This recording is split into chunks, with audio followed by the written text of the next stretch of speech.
تم پر کچھ گناہ نہیں اگر اپنی عورتوں کو طلاق دے دو قبل اس کے کہ ہاتھ لگانے کی نوبت آئے یا مہر مقرر ہو۔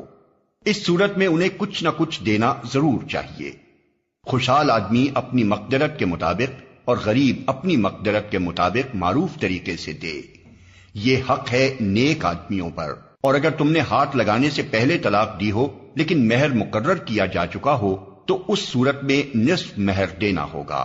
یہ اور بات ہے کہ عورت نرمی برتے اور مہر نہ لے، یا وہ مرد جس کے اختیار میں عقد نکاح ہے نرمی سے کام لے اور پورا مہر دے دے۔ اور تم یعنی مرد نرمی سے کام لو تو یہ تقوی سے زیادہ مناسبت رکھتا ہے۔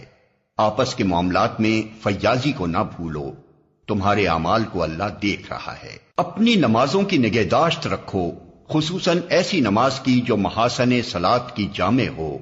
اللہ کے آگے اس طرح کھڑے ہو جیسے فرما بردار غلام کھڑے ہوتے ہیں۔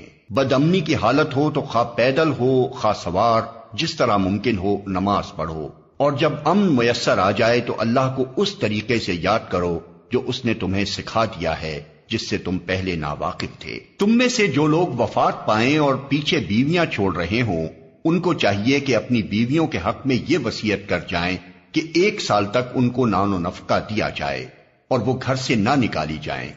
پھر اگر وہ خود نکل جائیں تو اپنی ذات کے معاملے میں معروف طریقے سے وہ جو کچھ بھی کریں اس کی کوئی ذمہ داری تم پر نہیں ہے۔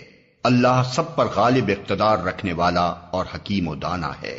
اسی طرح جن عورتوں کو طلاق دی گئی ہو انہیں بھی مناسب طور پر کچھ نہ کچھ دے کر رخصت کیا جائے، یہ حق ہے متقی لوگوں پر۔ اس طرح اللہ اپنے احکام تمہیں صاف صاف بتاتا ہے۔ امید ہے کہ تم سمجھ بوجھ کر کام کرو گے۔